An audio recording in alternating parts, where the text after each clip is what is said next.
Harusnya dipukulin dulu, tapi dia langsung tampungin. Nah ini jadi haram, bisa tidak masuk surga karena itu. Jadi harus hati-hati ya, diserahkan dulu pada pemimpin. Beda kasusnya kalau antum duel. Nah contoh gitu ya, kayak waktu Ali bin Abi Thalib melawan Amr bin Hud di perang Khandaq, ya. Waktu dia tantang muslimin, siapa yang mau melawan saya? Lalu Ali bin Abi Thalib maju, itu dikasih cerita Ali bin Abi Thalib menang. Maka karena dia duel, belum terjadi saling serang menyerang, maka apa yang dimiliki oleh musuh yang kalah milik orang yang mengalahkannya. Itu kalau duel, karena belum terjadi peperangan. Nah, itu kurang lebih 10 hukum tentang masalah ini.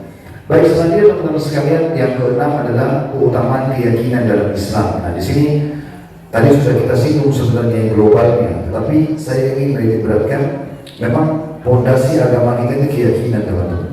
Keyakinan. Jadi tentang Allah, keberadaan Allah, gitu kan, walaupun dia nampak dengan mata, itu fondasinya keyakinan.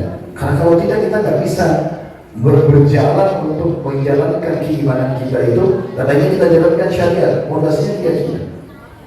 Beriman pada risalah Nabi Muhammad SAW. Kalau sahabat lihat Nabi, kalau kita kan lihat Nabi. Tapi keyakinan yang membuat kita mau beriman pada risalah Nabi Muhammad SAW, gitu kan. Surga kita belum lihat, tapi kita yakini dalam hati kalau itu benar, maka kita ingin mengejar surga, kan gitu.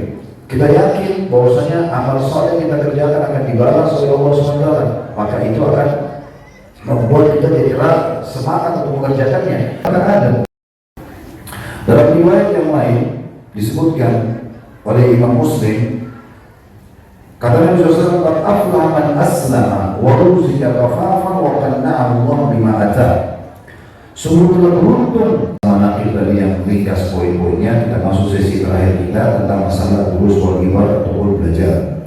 Yang pertama teman-teman sekalian adalah tentang hakikat diri Islam atau kebenaran agama Islam itu sendiri.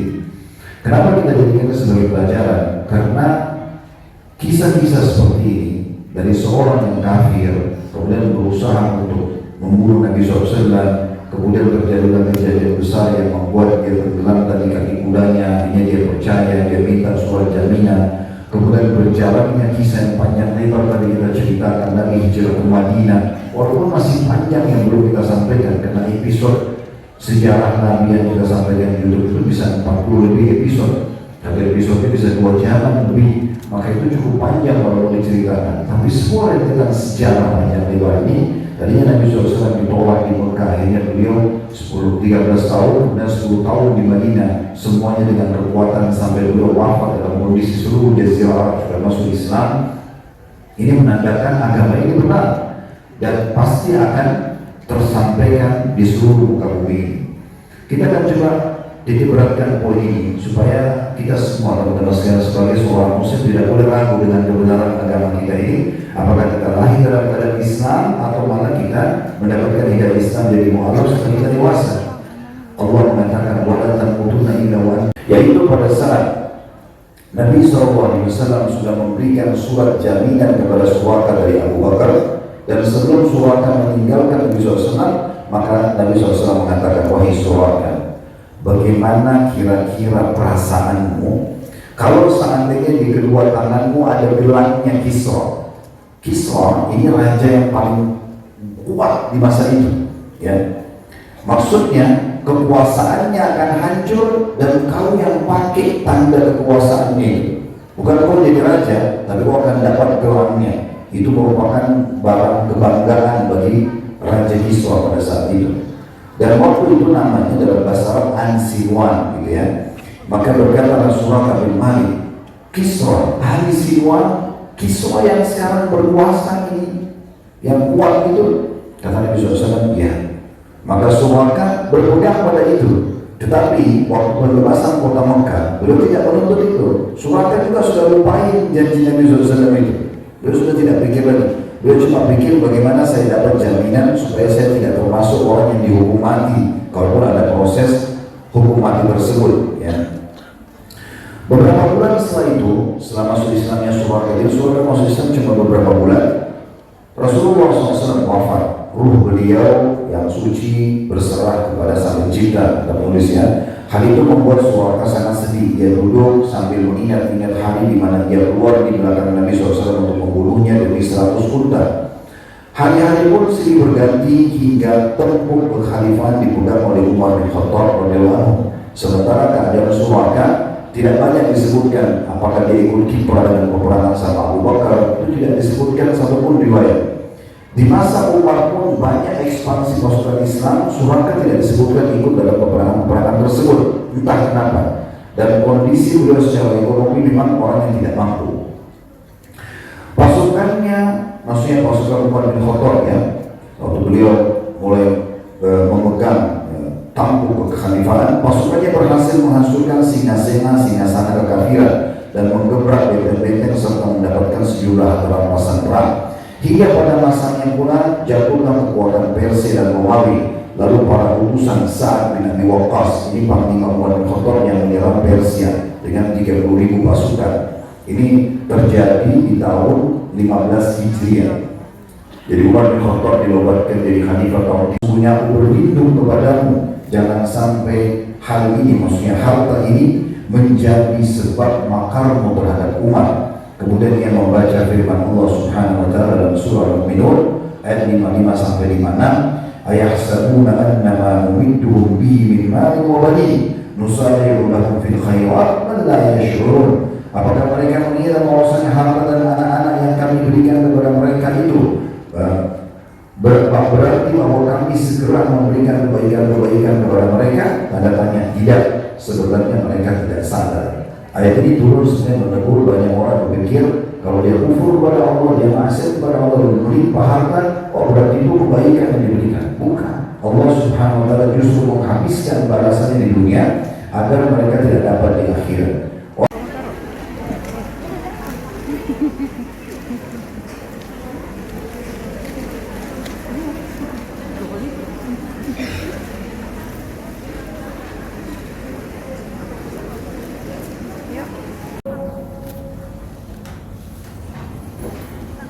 أشهد أن لا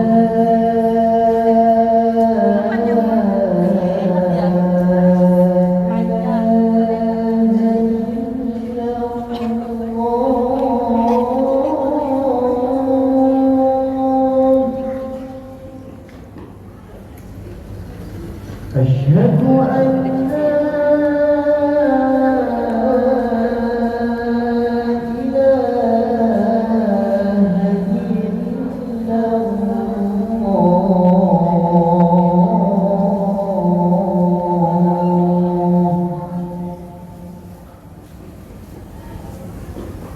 أشهد أن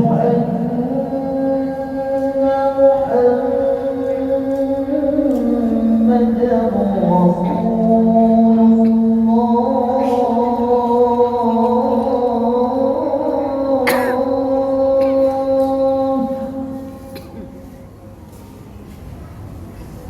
أشهد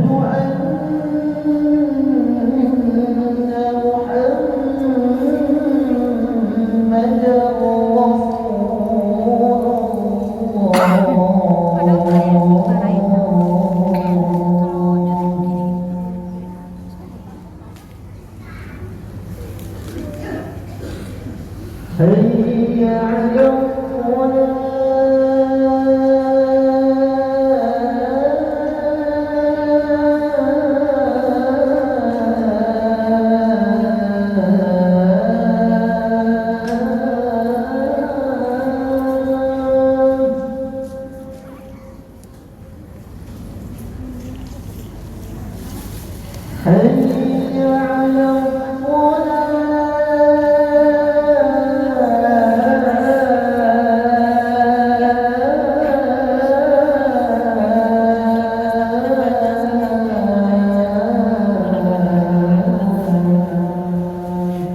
kiamat semuanya binasa. Apa yang kurang dipahami? Paham kan? Paham, tapi malu-malu sebenarnya. Baik, cukup insyaallah sampai di sini. Waktunya sudah habis. Mohon maaf, pertanyaan banyak kita tidak sempat jawab. Jika ada pertanyaan semata-mata dari Allah Subhanahu wa taala. Jika ada kesalahan dan kekurangan dari saya, astagfirullahaladzim. Sallallahu alaihi wasallam Muhammad subhanallahi wa bihamdihi asyhadu an la ilaha illa anta astaghfiruka wa atubu ilaik. Wassalamualaikum